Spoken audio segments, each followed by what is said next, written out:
안녕하세요. 더 넘치는 교회 믿음의 가족 여러분, 11월 20일 목요일입니다. 오늘도 말씀의 자리, 하나님과의 만남의 자리에 나오신 여러분들을 사랑하고 축복합니다. 여러분, 한 가지만 잘 한번 생각해 보셨으면 좋겠습니다. 선하시기 때문에 예수님인가요? 예수님이 선하신 것일까요? 무슨 뚱딴지 같은 수수께끼 같은 질문일까 생각하시겠는데 다시 한번 잘 생각해 보세요. 선하시기 때문에 예수님이실까요? 예수님이 선하신 것일까요? 예수님이 선하신 것이죠. 어떤 사람들이 만들어 놓은 기준이나 혹은 더 높은 사람으로서는 도달할 수 없는 영역의 선함이라고 하더라도 그 선함을 충족시키셨기 때문에 예수님이 아니시라 예수님 자신이 선하신 것입니다. 예수님이 그냥 선하신 것입니다. 예수님이 진리이신 것입니다. 예수님께서 행하시는 모든 일이 선하시고 모든 일이 진리인 것이죠. 우리 역시 그렇게 예수님의 선함, 예수님의 진리를 따라가는 삶을 살아야 합니다. 선함과 진리를 통해 예수님을 추구하며 살아야 합니다. 우리는 하나님의 말씀을 통해 예수 그리스도의 진리, 예수님의 선하심을 배울 수가 있습니다. 오늘 요한복음 7장 14절로 24절의 말씀을 함께 묵상하며 또 오늘 우리가 배우고 깨닫고 확신하고 행해야 할 예수님의 선하심, 예수님의 진리를 함께 묵상하도록 하시겠습니다. 오늘 본문의 말씀을 여러분 개인적으로 여러분들께서 읽어 주시기를 바랍니다. 네, 다 읽으셨는 줄로 믿고요. 말씀을 함께 묵상해 보도록 하겠습니다. 오늘 본문의 마지막 절인 24절에 보시면 예수님께서 외모로 판단하지 말고 공의롭게 판단하라고 말씀하십니다. 여기서 외모는 어떤 얼굴 모양, 몸의 생김새 이런 것만을 말하는 게 아니라 우리의 외형적인 요소를 전부 총망라하는 것을 의미하는 표현인 것입니다. 말씀드린 대로 얼굴 모양, 또 출신 배경, 학력, 사회적 연줄, 지위 등등을 의미하는 것이죠. 또 공의롭게 라는 말씀은 정의롭게 혹은 공평하게 라는 의미도 있지만 그보다 정직하게 혹은 정확하게 라는 의미의 단어입니다. 나타나 보이는 것으로만 섣불리 경솔하게 판단하지 말고 정확하게 판단하라 하는 말입니다. 그런데 유대인들은 예수님께 대하여 예수님께서 하신 일에 대하여 섣부른 판단을 하고 있음을 오늘 본문에서 발견할 수 있습니다. 종교 지도자들은 예수님이 안식일에 병 고치신 일로 예수님을 비판하고 나아가 적당한 구실을 만들어 예수님을 잡아 죽이려 하고 있었습니다. 누가복음 14장 5절에서 예수님께서는 그런 그들을 향해 소가 우물에 빠졌으면 안식일 내라도 건져주면서 사람을 고치는 일은 잘못되었다라고 하는 그들의 판단이 결코 옳지 않다고 하십니다. 또 오늘 본문 23절에서도 그들이 모세의 율법을 범하지 아니하려고 안식일에 할 일을 행하면서 예수님께서 사람의 몸 전체를 고쳐주신 일에 대해서 분개하는 것이 과연 옳은 일인지 정당한 일인지를 생각해 보라고 하십니다.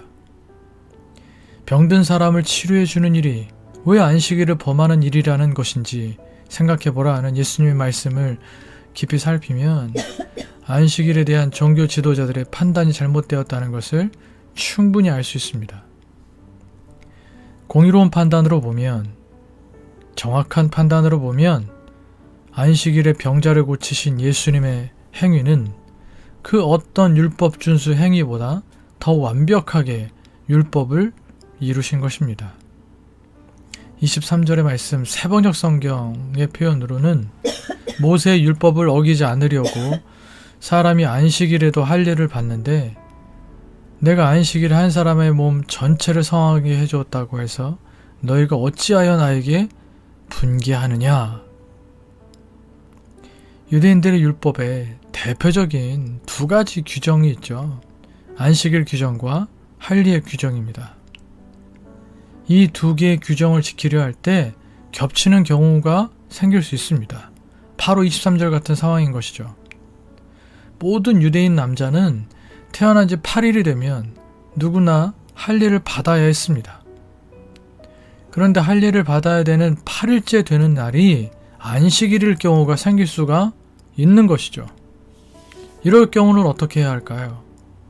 할례를 받자니 안식일에 무슨 일을 하면 안 된다는 규정이 걸리고, 그렇다고 할례를 안 받자니 할례를 받아야 한다는 규정에 걸립니다. 이와 같은 경우 어떤 법이 다른 것보다 높으냐에 따라 결정을 할 수밖에 없을 것인데, 유대인들은 안식일 규정보다는 할례 규정을 더 중요하게 생각을 했기 때문에 안식일에 할례를 받아야 할 경우에는 할례를 우선해서 안식일에도 할례를 받을 수 있게 했습니다.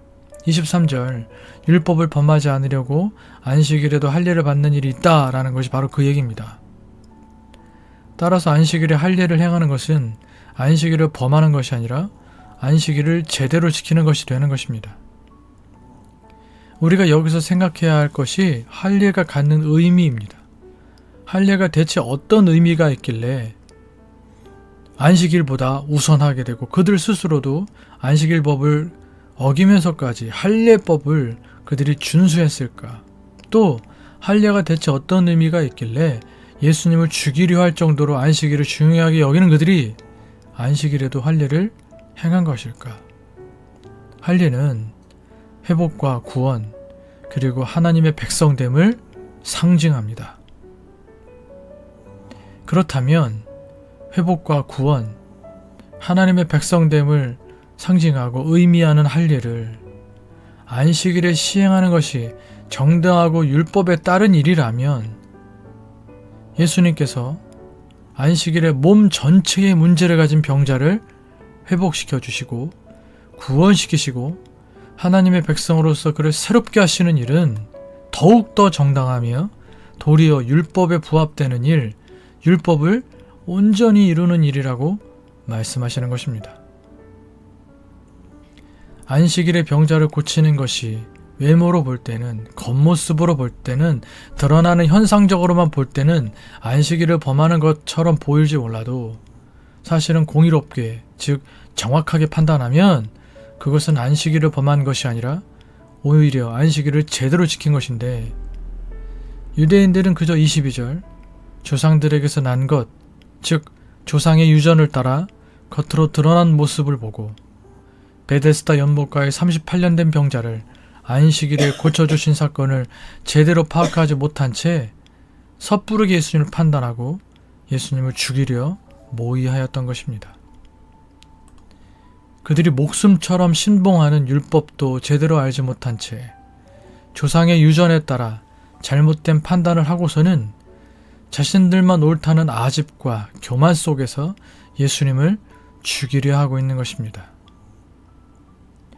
예수님께서는 그런 그들을 향해 19절, 모세가 너희에게 율법을 주지 아니하였느냐? 너희 중에 율법을 지키는 자가 없도다. 너희가 어찌하여 나를 죽이려 하느냐? 라고 그들을 향하여 강력한 스트레이트 펀치와 같은 말씀을 하셨습니다. 스스로는 공의로운 판단이라고 생각하였을지 모르지만 그들의 완전히 어리석은 판단, 불의의 판단을 깨뜨리려 하신 것입니다. 오늘 우리가 하는 판단도 이런 것은 아닐까요? 나만 옳다는 아집과 교만 속에서 다른 사람을 판단하고 정죄하고 심판하고 심지어는 형벌을 내리고 있는 것은 아닐까요? 그들은 예수님을 올바르게 판단하지 않았습니다. 공의롭게, 정확하게 판단하지 않았습니다. 15절 말씀, 새번역 성경, 유대 사람들이 놀라서 말하였다. 이 사람은 배우지도 않았는데 어떻게 저런 학식을 갖추었을까? 예수님이 그 어디서도 배우지 않았는데도 어떻게 그런 높은 학식을 갖추고 가르침을 줄 수 있냐 하는 것입니다. 공의로운 판단보다는 외모에 치우친 어리석은 판단을 내리고 있는 것입니다. 여기에는 갈릴리 나사렛이라는 예수님의 출신지, 나사렛은 사실 아주 깊은 산골 마을이었거든요. 촌동네 중에 촌동네였거든요. 그러니까 예수님이 그런 촌동네 출신이라는 거, 오죽하면 성경에 나사렛이라면 나사렛에서 무슨 선한 것이 날 수 있겠느냐라는 속담이 소개되고 있습니다. 그만큼 나사렛은 사람들에게 있어서 아주 변방, 산골, 무시당하는 그런 지역이었다는 거예요. 예수님이 바로 그 나사렛이라는 출신지가 거기라는 것, 그리고 사회적 계급이 그리 높지 않은 목수라는 직업과 같은 예수님의 외모, 겉모습이 그들이 이러한 판단에 영향을 끼쳤을 것임에 분명합니다. 심지어 그들은 15절 하반절에서 개역개정 성경에 어떻게 글을 아느냐라고 한 것을 보면 예수님이 글도 모르는 문맹이라고 생각했던 것 같기도 합니다. 너무나도 외모로만의 판단인 것이죠. 유대교 종교 지도자들은 예수님이 안식일을 어겨 하나님의 율법을 지키지 않았다고 비판할 뿐만 아니라 예수님의 나사렛이라는 산골 촌동네 출신이라고 조롱하고 당시 자신들이 인정할 수 있는 정도의 공식적인 교육기관이나 랍비에게 배운 일이 없다고 예수님을 얕보고 대놓고 무시했던 것입니다. 공의로운 판단보다는 외모에 치우친 어리석은 판단을 내리고 있는 것입니다. 우리는 나의 경험과 나의 생각에 근거해서 편견을 가지고 다른 사람들을 쉽게 판단하거나 혹은 이유 없이 그냥 좋아할 때가, 편애할 때가 있습니다. 외모와 학벌, 경제적 능력 등 겉으로 드러나는 모습으로 다른 사람들을 평가하는 잘못을 저지르기도 합니다. 우리는 바른 판단, 공의로운 판단을 할 수 있는 능력을 가져야 합니다. 그런데 공의로운 판단은 언제나 예수님께 있습니다. 예수님 자신이 선함 그 자체이시고 예수님 자신이 진리이시기 때문입니다. 그러므로 우리가 가져야 할 공의로운 판단, 즉 바른 판단이라는 능력을 우리는 날마다 예수님을 배움으로 배워가야 합니다. 예수님은 공의로 판단하시는 분이십니다. 우리가 예수님을 믿고 예수님을 닮아간다는 것은 예수님처럼 생각하고 예수님처럼 세상을 보는 안목이 길러진다는 것입니다. 예수님은 우리를 얽어매는 모든 형식적인 것을 무너뜨리시고 우리 영혼을 구원하여 율법에서 우리를 자유롭게 하십니다. 우리는 잘못된 판단과 평가로 다른 사람들에게 상처를 주는 일을 하지 말아야 합니다. 그리고 나 자신도 거기에 상처받는 일이 없어야 합니다. 예수님이 우리를 귀한 존재로 여겨주시기 때문입니다. 우리는 예수님처럼 다른 사람들을 진정으로 사랑하고 그들이 잘 되도록 도우려는 마음을 가져야 합니다. 여전히 부족하더라도 한 걸음씩 예수님을 닮아가는 그리스도인이 되어야 합니다. 그것이 선함 그 자체이신, 진리 그 자체이신 예수님을 배우는 일이고 그 선함과 진리 가운데 우리가 살아내야 할 우리 일생의 삶인 것입니다.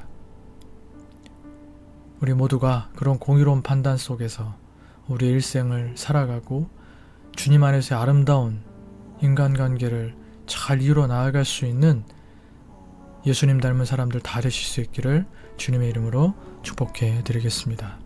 함께 기도하시겠습니다. 기도하실 때 오늘 나누었던 말씀들을 기억하시면서 하나님께서 여러분들에게 주시는 기도의 제목들을 붙들고 여러분 기도하시고 또 교회를 위하여서 특별히 이제 이번 달이면 2025년도 회기년도가 다 마무리가 되는데 올 한 해를 잘 마무리하고 또 2026년도를 잘 시작할 수 있는 또 계획을 또 잘 세워줄 수 있도록 위하여서 여러분 기도해 주시고 우리 믿음의 가족들을 위하여서 기도해 주시고 또 부족한 저를 위해서 기도해 주시고 여러분들의 개인적인 기도 제목들 위해서 기도하시다가 일상의 삶을 시작하실 수 있는 이 아침 되시기를 바라겠습니다. 함께 기도하시겠습니다.